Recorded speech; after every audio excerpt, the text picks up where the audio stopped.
परमेश्वर हमारे नाम की स्तुति होने पाए। पिता परमेश्वर, हम माटी हैं पिता परमेश्वर, हम उस लायक तो नहीं पिता, और पिता परमेश्वर हम पाप में पिता परमेश्वर बंधे हुए हैं। सो पिता परमेश्वर तू बड़े अनुग्रह के द्वारा हमारे जीवन को पिता परमेश्वर पापों से मुक्त करने वाला, उद्धार के रूप में हमारे जीवन को लेकर चलने वाला, अपने लहू के माध्यम के द्वारा पिता हमें क्षमा प्रदान करने वाला केवल आप ही हमारे परमेश्वर पिता होने दे। बड़े अनुग्रह के द्वारा आज के वचन के तहत पिता परमेश्वर वचन की संगत या सहभागिता के रूप में पिता तुम्हारे आत्मिक जीवन की अगुवाई कर, संभाल और अपने प्रभुता में उद्धार करता प्यारे बेटे प्रभु यीशु मसीह के नाम से मांगते हैं, आमीन। तो भाई चंद है आज हमारे बीच में, वो वचन को शेयर करेंगे, वो कुछ बातों को शेयर करेंगे और फिर उसके बाद में मैं अंतिम बात कुछ बातों को शेयर करके और फिर हम यहाँ से समाप्त करेंगे और विदा होंगे। का बड़ा अनुग्रह है, उसकी बड़ी मेहरबानी है हमारे ऊपर, ये वो हमें बार बार हमारे जीवन में मौके देता है और हमको एक बात के लिए तैयार करता है कि हम उसके वचन को सुने, उसके वचन को एक दूसरे के साथ शेयर करें, आपस में उसके वचन को समझें। आज का जो बड़ा ज्वलन कहना चाहिए तो करंट जो वो है अफेयर चैलेंज है हमारे सामने, वो चैलेंज ये है कि हम जहाँ भी हम ऐसा नहीं है, काफ़ी सारे लोगों से मिलते जुलते हैं, बातचीत होती है और प्रश्न सामने एक आता है तो वे प्रभु हमारी प्रार्थना लेते हैं। बराबर कि हमने बहुत प्रार्थना करी भाई प्रभु हमारी प्रार्थना नहीं सुनी। कई लोगों से मैंने सुना जिनके ऊपर प्रभु की आशीष होती है वो तो प्रभु की आशीष के द्वारा आशीषित रहे, लेकिन जिनके ऊपर प्रभु के अभी भाई ने बताया कि उनके एक फ्रेंड है और सोलोमन की बात कर रहे थे, तो बोले वो आशीषित नहीं हो बल्कि हम लोग सब आशीषित। और उनके जुबानी यही मैंने सुना है कि प्रभु मेरी प्रार्थना नहीं सुनता। हम गए थे उनके घर में प्रार्थना करने के लिए और उन्होंने यही बोला भाई प्रभु तो मेरी प्रार्थना नहीं सुनता। तो बड़ा एक कॉमन क्वेश्चन है और ये बड़ा चैलेंज है हमारे मसीहों के बीच में कि प्रभु हमारी प्रार्थना को नहीं सुनता। तो मैं इसका उदाहरण बाइबल से आज देने की कोशिश करता हूँ, देखता हूँ कि किस तरीके से क्यों हमारी प्रभु प्रार्थना नहीं सुनता और क्या ऐसा हो गया कि हम प्रभु से दूर हो गए। तो हम पढ़ेंगे अपनी बाइबल में जेनेसिस की किताब, उसका 4था अध्याय 1 से 5 पढ़ता हूँ। चौथा अध्याय 1 से 5 जेनेसिस ना? हाँ जेनेसिस उत्तर शिनार के राजा हाँ अम्रापेल और अलासर के राजा यारिक और अलाम के राजा नहीं चार अध्याय हाँ 1 से ना 14 ना नहीं 4 अध्याय। जब आदम अपनी पत्नी हवा के पास गया तब उसने गर्भवती होकर केन को जन्म दिया और कहा मैंने यहोवा की सहायता से एक पुरुष पाया है।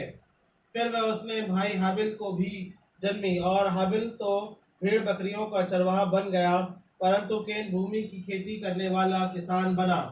कुछ दिन के पश्चात केन यहोवा के पास भूमि की उपज में से कुछ भेंट ले आया और हाबिल भी अपनी भेड़ बकरियों के कई और एक पलौटे बच्चे को भेंट चढ़ाने के ले आया और उनकी चर्बी भेंट चढ़ाई। तब यहोवा ने हाबिल और उसकी भेंट को तो ग्रहण किया, परंतु केन और उसकी भेंट को उसने ग्रहण न किया। तब केन अति क्रोधित हुआ और उसके मुंह पर उदासी छा गई। तब यहोवा, अभी यहाँ पर हमने 2 कैरेक्टर देखे, एक केन एक हाबिल, ठीक है। तो केन जो था वो कौन था? उसका आदम का बेटा था, आदम हवा का बेटा था। हाबिल भी आदम हवा का बेटा था। हाबिल जो था वो भेड़ बकरियां चराया करता था, केन जो था ये फार्मिंग करता था, फल पौधे का। तो यहाँ पे प्रभु ने बताया हमको कि एक की कुर्बानी कबूल करेंगे, दूसरे की कुर्बानी कबूल नहीं। कुछ कारण हमें पता है, दिखाई दिया बाइबल में कि भाई क्यों नहीं करें उसकी कुर्बानी कबूल, क्यों कुर्बानी कबूल था? आपने फ्रेश चीजें खुदा को दे रहा था और एक बासी बेस्ट। हाँ वो पास्टर लोग हमें बताते हैं, सॉरी पास्टर वो पास्टर लोग हमें बताते हैं, लेकिन बाइबल में ऐसा कुछ लिखा नहीं है ना, उसमें बाइबल में लिखा है नहीं। यहाँ अच्छी वस्तुएं देता था वो नहीं उसमें लिखा है। यहाँ पर जो यहाँ पे ये जो दिया है ना रेफरेंस, यहाँ पे उसने बोला सौरभ मेरा बैग देना है, मैंने उसकी कुर्बानी कबूल नहीं करी और उसकी करी। वो आगे की बात है, लेकिन यहाँ पे हमको ये देखना, हाँ ले लो ये दिखाना। उस टाइम पे जो था प्रॉब्लम कहाँ था, उस टाइम पे ये दोनों जो थे, ये दोनों के अलावा भी बहुत सारे लोग अप्रॉक्सीमेटली, अगर हम बुक है उसको मैं रेफरेंस देख रहा था, उसमें बता दें अप्रॉक्सीमेटली 1.5 लाख की पॉपुलेशन थी वो, 1.5 लाख की पॉपुलेशन, ठीक है ना। अब ये पता नहीं क्योंकि इसका कोई हिस्टोरिकल फैक्ट या कुछ ऐसा फैक्ट नहीं है, बट जो लोगों ने मतलब उस टाइम के हिसाब से निकाला वो टाइम। तो अभी हमको क्या है कि यही हमारे सामने सवाल आ गया कि एक की कुर्बानी कबूल हुई और एक की नहीं हुई। क्यों नहीं हुई? हमको कुछ रेफरेंस मिलता नहीं है यहाँ पर। हमको खाली ये मालूम है कि भाई वो अच्छी अच्छी चीज़ें लेके आया, उसने अपनी अच्छी अच्छी बालें चढ़ाई, या अच्छा अपना तंदुरुस्त बकरा चढ़ाया, उसने लिखा कमज़ोर बालें चढ़ाई और उसकी कुर्बानी कबूल नहीं हुई। खुदा ने बोला कि भाई मैंने तेरी कुर्बानी कबूल नहीं करी। अब ये कैन जो था जिसकी कुर्बानी कबूल नहीं थी, उसने अपने हाबिल के भाई को उसने इसमें मेरे इसमें लिखा है and Abel he also brought of the firstlings of his flock, firstlings मतलब जो अपना पहला हिस्सा, और केन के लिए लिखा है उसने उसका some of his brought offering, वो firstlings। एक्चुअली क्या है उसमें ट्रांसलेशन नहीं, बहुत सारे ट्रांसलेशन हैं बाइबल के अंदर। मैं जो बात कर रहा हूँ वो हिब्रू ट्रांसलेशन की बात कर रहा हूँ, जो हिब्रू से डायरेक्ट ट्रांसलेशन है। NKJV है, बहुत सारे, मतलब इतने ट्रांसलेशन है, NSV है, VSV है, ये है वो है, हजारों ट्रांसलेशन है, और हर ट्रांसलेशन में उसको बड़ा आसान करके बताया गया है ताकि लोग समझ सकें, ठीक है ना। ऐसा नहीं कि बाइबल गलत नहीं है, बाइबल ठीक है, लेकिन क्या है कि ट्रांसलेशन में उनको बड़ा आसान करके बताया गया ताकि लोग उसको समझ सकें। हिब्रू बाइबल का जो ट्रांसलेशन है वो ट्रांसलेशन नहीं है कि वहाँ पे कोई चीज़, वहाँ पे खाली उनकी कुर्बानी कबूल करेंगे और इसकी कुर्बानी कबूल नहीं करेंगे, लेकिन उसका कारण जो था वो वहाँ पर वर्णित नहीं है। खाली इतना ही है कि वो अच्छी चीज़ लाया, वो बुरी चीज़ लेकर आया। अब उसको हमने परसीव किया कि भाई वो बुरी चीज़ लेकर आया था, इसके लिए उसकी कुर्बानी कबूल नहीं करेगी, और वो अच्छी चीज़ लेकर आया था, इसके लिए उसकी कुर्बानी कबूल करेगी, ठीक है ना। तो थोड़ा सा कॉम्प्लेक्स सा क्वेश्चन हो जाता है ये, और हम लोग सोचते हैं कि यार ये क्या है ये। अगर हम लोग कभी भी जब बाइबल पढ़ते हैं तो हम लोग को बाइबल एज अ होल पढ़ना है, बाइबल एज अ होल पढ़ना है। हम लोग क्या करते हैं कि नया नियम पढ़ेंगे, पुराना नियम छोड़ देंगे, पुराना नियम हिस्ट्री है, नया नियम हिस्ट्री नहीं। तो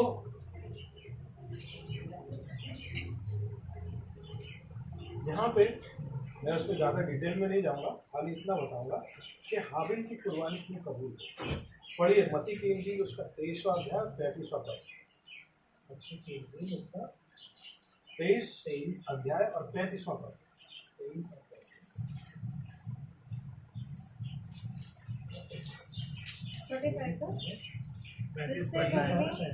23 का 35वां पद। जिससे धर्मी हाबिल से लेकर बिरियके के पुत्र जकरिया तक, हाँ बस जिसे वो धर्मी तुमने हाबिल, बस इतना ही देखिए उसको। जिसे हाबिल कौन था? मत्ती की इंजील बता रही है, पुराना ऐतनामा नहीं बता, चैप्टर बताना पुराना है ना। उसकी कुर्बानी क्यों कबूल करी गई? क्योंकि वो धर्मी था, मत्ती 23 है ना। दूसरा रेफरेंस देखिए लूका की इंजील उसका 11 अध्याय 49 से 51 पढ़िए। लूका की इंजील उसका 11 अध्याय 49 से 51 पढ़िए।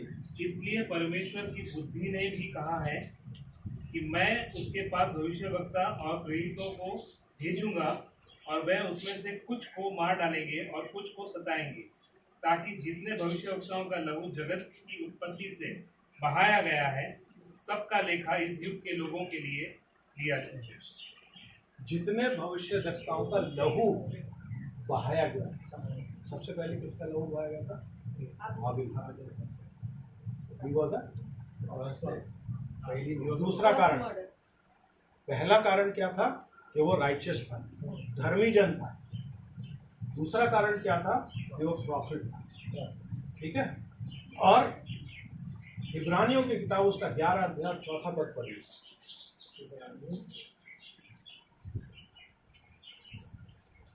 इब्रानियों की किताब उसका 11 अध्याय और 4 पद पर। विश्वास की से हाबिल ने केन से उत्तम बलिदान परमेश्वर के लिए चढ़ाया। किससे किया? देखिए नए ऐतनामे में बिल्कुल क्लियर किया इब्रानियों की किताब के विश्वास ही से, क्योंकि he was man of God, खुदा का बंदा था, विश्वास करता था खुदा का। और ये 3 चीज हमारी जब प्रार्थना कबूल नहीं होती है, ये कारण। पहला राइचियसनेस, दूसरा वी शुड मतलब प्रॉफिट लाइक, जैसे कि we should live like Jesus, और तीसरा ट्रस्ट। ये 3 चीजें हमारे अंदर रहेंगी तो हमारी प्रार्थना 100% कबूल होगी। कभी खुदा उसको नकारी नहीं, जैसे हाबिल की एक्सेप्ट। अब काइन की क्या प्रॉब्लम है? वो 4थे अध्याय में, जेनेसिस के 4थे अध्याय में 6-7 में अगर हम पढ़ते हैं तो उसमें हाबिल ने क्या बताया था उसको? Habil has tried to warn him and now God warns Cain about the danger ahead. देखिए 6 और 7 पर।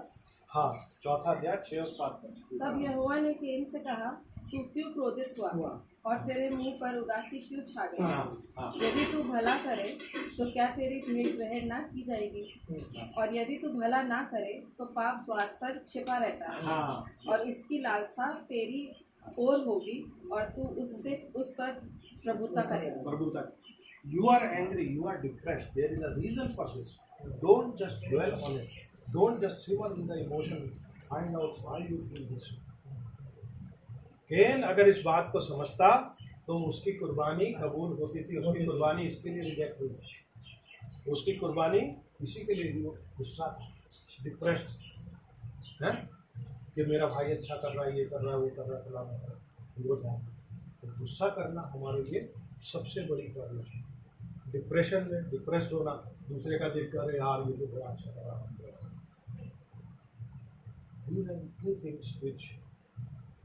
केन ने प्रॉब्लम। दूसरा क्या था कि एक्नॉलेज द फॉल्ट।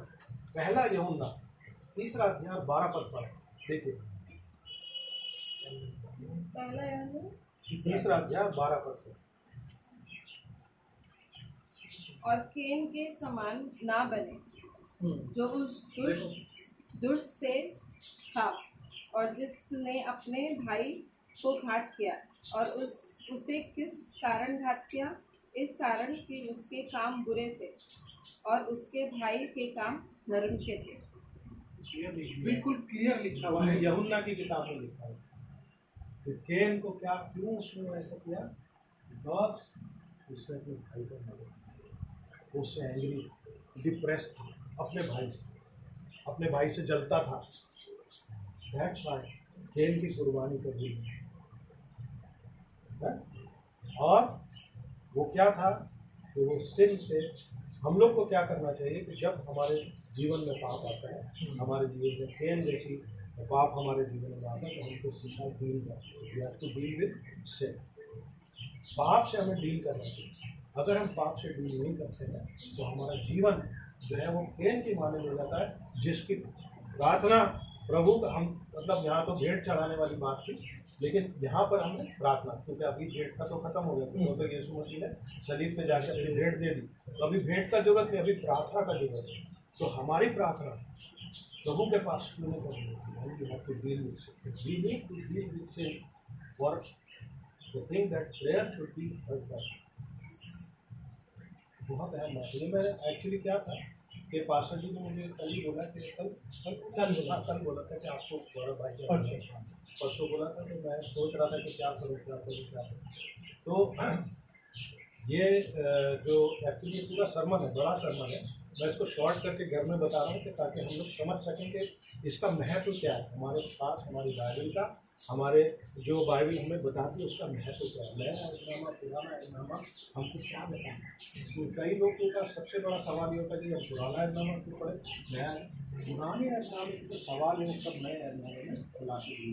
ये एक ही उदाहरण नहीं है, ये एक उदाहरण नहीं है, बहुत सारे उदाहरण। और कई बार लोग क्या करते हैं कि आपको बाइबल में लोग गलत बता देते हैं आपको बोलते हैं आपकी बाइबल गलत है। पहला सैमुएल में 19 अध्याय, मेरे को उसका एग्जैक्ट रेफरेंस नहीं याद आ रहा। पहला सैमुएल 19 अध्याय में आप सब बताओ, गोलियत को किसने मारा था? गोलियत को, वो जो बड़ा गोलियत था उसको किसने मारा? डेविड ने मारा।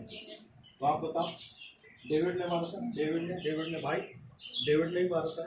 तो 5 वो लेकर गोफन से वो मर गया। लेकिन वही बाइबल में लिखा हुआ है कि गोलियत को अलहनन तक नाम एक आदमी का उसने। मैं आपको राइट रेफरेंस दूंगा, उसमें लिखा हुआ है, अभी देता हूँ अभी थोड़ी देर में। इसके बाद में आपको गोलियत का दूसरा कुछ है ना, वो मैंने पढ़ा हुआ है ये, हाँ, that is a different Goliath. वहाँ पे क्या है कि जब जो गैर मसीह लोग हैं वो आपको दिखाते हैं कि ये देखो तुम्हारी बाइबल तो गलत है, उसको तो एलहनन ने मारा, तुम कैसे बोलते हो दाऊद ने मारा? लेकिन तुम बाइबल नहीं जानते, ऊपर नहीं पढ़ते, नीचे नहीं पढ़ते, तो कैसे समझ में आएगा? कैसे समझ में आएगी? उसने तो बोल दिया गलत है, तो हम भी समझ गए हाँ जी हमारी बाइबल तो गलत है। आपको बोल ही नहीं सकते क्योंकि आपको पता ही नहीं है, पढ़ा ही नहीं है बाइबल। तो लोग इस चीज का फायदा उठाते हैं। तो इसके लिए अपने को बाइबल पढ़ना, बाइबल समझना बहुत जरूरी है। 8वां पद पढ़ेंगे, 4थे पद का जेनेसिस का। तब केन ने अपनी भाई हाबिल से कुछ कहा, और जो मैं मैदान में थे, तब केन ने अपने भाई हाबिल पर चढ़कर उसे घात किया। है ना? हाँ, उसने घात किया। और जब हम देखते हैं कि what do you think they spoke about on that day in the field, accusations by Cain ने क्या बोला? Perhaps there are some ancient texts add a sentence that suggests that Cain drew Abel out into the field where no one would see him in order to kill him. In any event, the sequence of disobedience, unfaithfulness, jealousy, anger, resentment finally leads to murder, just like Jesus says that it does in Matthew 5:20. Matthew 5 उसका 5 पद ऐसा है। तो this is what it is। तो इससे हमें lesson क्या मिलता है?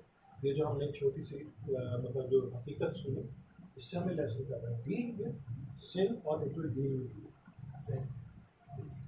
अगर हमारे जीवन में पाप का कहीं पर भी कुछ होता है तो we have to deal with it, otherwise sin will deal with you. Sin कैसे डील करेगा कि वो आपको पूछ लेगा। इट्स वो बोलते हैं ना, आप जब समुद्र की लहर आती है और जब समुद्र की लहर वापस जाती है तो सब कर देते सर। उससे तो लोगों ने अभी वो बिजली भी बनाना शुरू कर दिया, क्योंकि इतना उसका वो चलता है तो है कितना मतलब हैवी उसका सक्शन होता है। Same is with sin. अगर आपने डील नहीं किया तो it's a heavy suction, you suck you will never complete.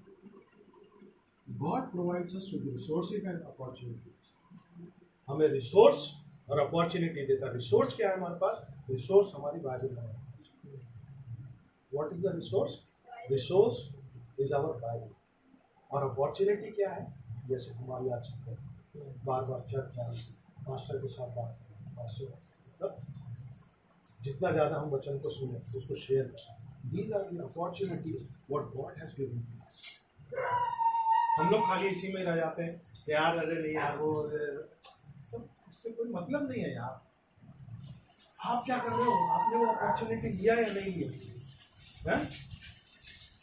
उसने क्या कहा? He offered taken back if he did right. अगर उसने सही किया होता तो केन की कुर्बानी को कबूल करता।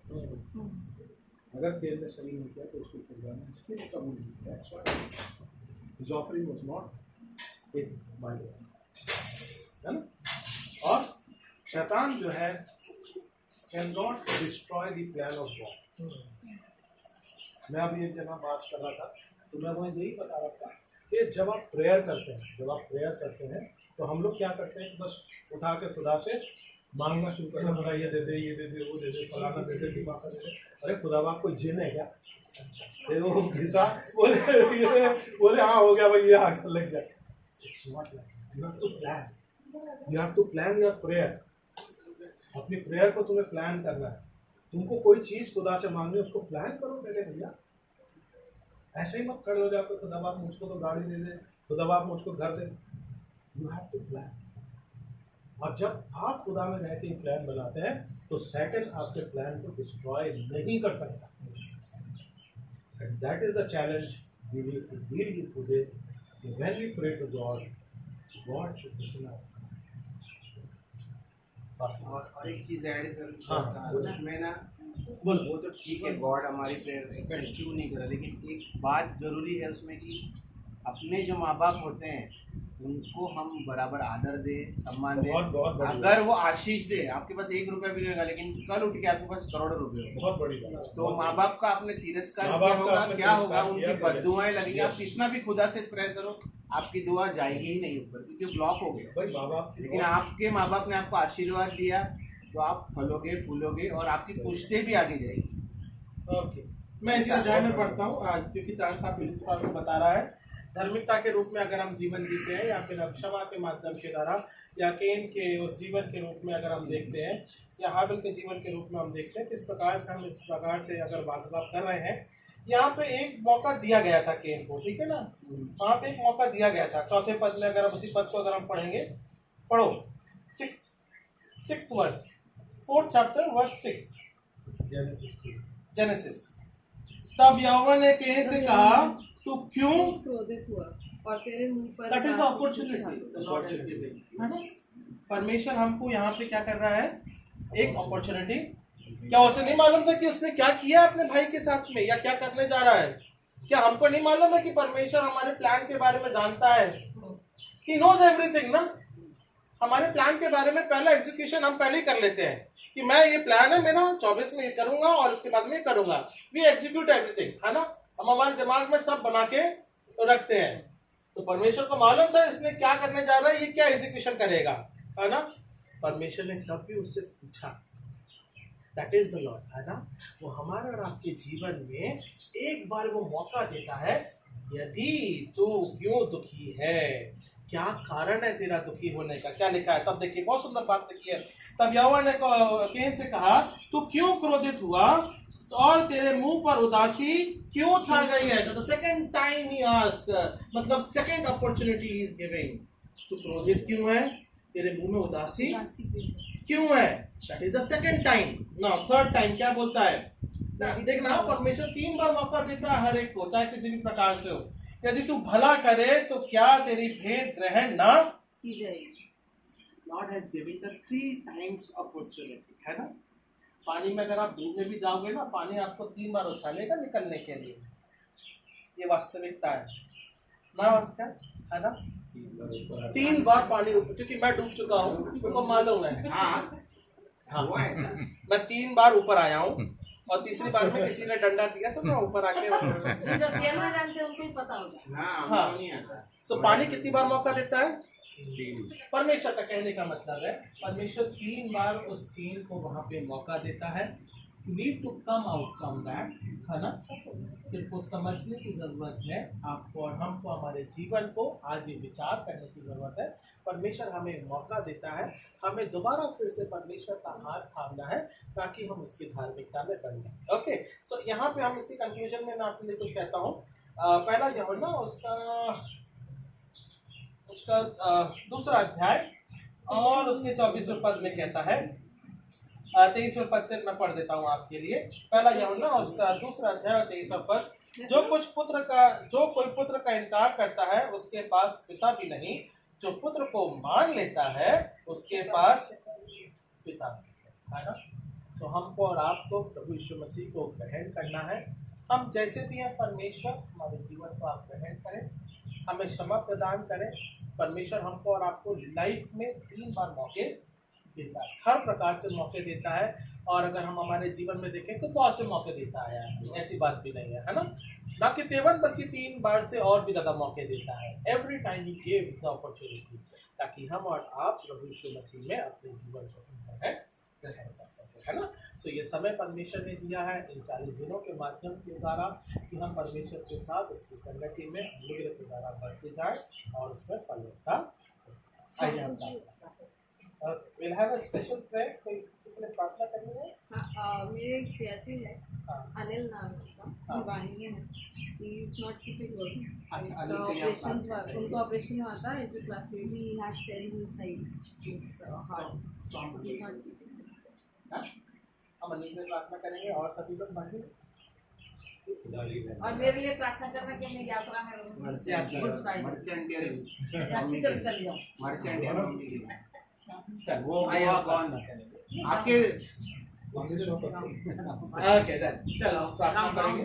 आराम से। ओके महान और जीते अनुग्रहकारी पिता परमेश्वर, आपके नाम को हम धन्यवाद देते हैं पिता, कि दया का सागर है, अनुग्रह के द्वारा पिता जो हमारे जीवन में अगुवाई करने वाला परमेश्वर है पिता। खास तौर से पिता परमेश्वर जो हमारे मध्य में पिता ये मौके देता है और बारंबार मौके देता है पिता परमेश्वर कि हम तेरी नजदीकी में रह सकें। पिता परमेश्वर होने दे बड़े अनुग्रह के द्वारा तो हमारे मध्य में पिता परमेश्वर अपनी अगुवाई को बना के रख, और विशेष प्रार्थना के माध्यम के द्वारा इन 40 दिनों के तहत पिता परमेश्वर हम प्रार्थना करते हैं भाई अनिल के लिए पिता, और पिता परमेश्वर हमारे अंकी के लिए पिता परमेश्वर, अनिल भाई की चंगाई के लिए, उनके जीवन के लिए पिता, उनके जो भी ऑपरेशन है, जो भी तकलीफ है पिता परमेश्वर, जो भी कंडीशन है, हालात है पिता, मसीह के नाम में चंगाई है। और इस बात को हम प्रार्थना करते पिता परमेश्वर, दया का सागर है पिता परमेश्वर, दया के माध्यम के द्वारा पिता परमेश्वर तो हमारे आंटी के तहत भी उनके ट्रैवल्स में, उनके आने जाने में पिता परमेश्वर, उनके हेल्थ में, और पिता परमेश्वर मर्सी आंटी हैं और सिस्टर है पिता परमेश्वर, अनुग्रह के द्वारा बेटों का आशीष में बनाए। और पिता परमेश्वर ना केवल दोनों बहनों के तहत पिता परमेश्वर, बल्कि पिता परमेश्वर जो बाहर रहते हैं उनके घर परिवार के लिए प्रार्थना करते हैं, और अपने भाई के लिए प्रार्थना करते हैं, उनकी योजनाओं के लिए, कार्यों के लिए, जिम्मेदारियों के तहत पिता परमेश्वर आपकी प्रभुता बनी रहने पाए। हम प्रार्थना करते हैं पिता परमेश्वर इसी प्रकार से पिता सौरभ के लिए, ज्योतिका के लिए, दोनों बच्चों के लिए पिता, इस परिवार में आपने प्रभुता बना के रखी पिता, अपने आशीष में रखा है। आज का ये मौका दिया ताकि पिता परमेश्वर हम अंतिम पिता परमेश्वर हमारी जो प्रार्थना है 40 दिन की पिता अब वो समाप्त होती है। इस घर के दौरान पिता परमेश्वर से घर लगाने के तहत आपकी आशीषें बनी रहने पाए। हम प्रार्थना करते हैं पिता परमेश्वर गौरव में परी है पिता, दोनों बच्चों के तहत पिता, उनके भी कार्य और जिम्मेदारियों के तहत पिता परमेश्वर आपकी आशीषें फैलने पाए। हम प्रार्थना करते हैं पिता परमेश्वर ऑस्कर है, रीना है पिता परमेश्वर, उनके बच्चे के तहत पिता आपकी आशीष ठहरने पाए। आज ये मौका दिया ताकि पिता परमेश्वर हम सब एक साथ मिल के चर्च के बाद में पिता यहाँ पर आराधना करने पाए, और दया के माध्यम के द्वारा तो हमारा मध्य में पिता परमेश्वर अपनी अगुवाई को उठाने वाला परमेश्वर है, कराने वाला परमेश्वर, संभालने वाला परमेश्वर, समझाने वाले। हम प्रार्थना करते पिता बच्चों के लिए पिता परमेश्वर, उनके पिता कार्य योजनाओं के तहत, बच्चों के तहत पिता आपकी आशीषें उनके मध्य में परिवार के तहत ठहरने पाए।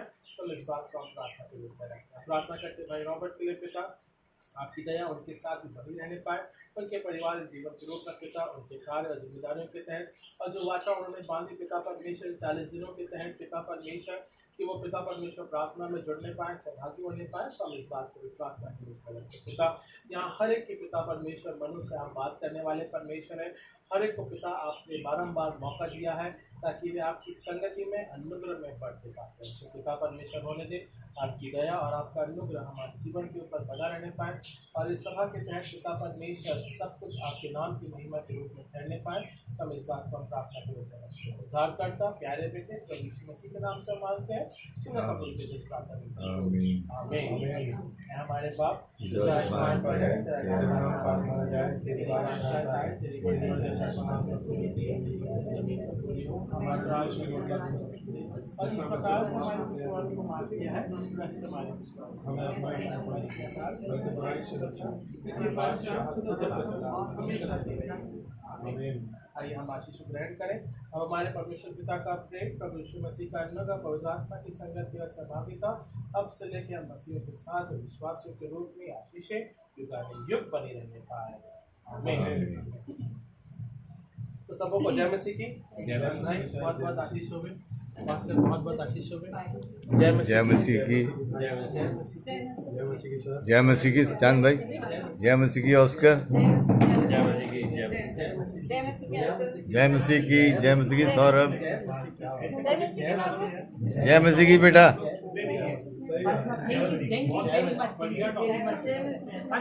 और एक और छोटा बात, चारों के लिए एक बार बोल दीजिए कि चारों पास हो जाए। जय मसीह की, जय बेटा, जय मसीह की। 8 तक तो पास कर, 8 तक तो सबको पास करना ही है। जय मसीह की, जय मसीह की, जय मसीह की। वो पढ़ा उसका अभी ऐसा करो, बच्चा पार्टी जो है ना प्रभु के आशीष से बढ़ना हमारी जान से बच्चा पार्टी क्यों कर रहे हो? है मैं बोल रहा प्रभु के आशीष से केजे पढ़ने का अभी आजकल इतने बहुत एजुकेशन ऐसा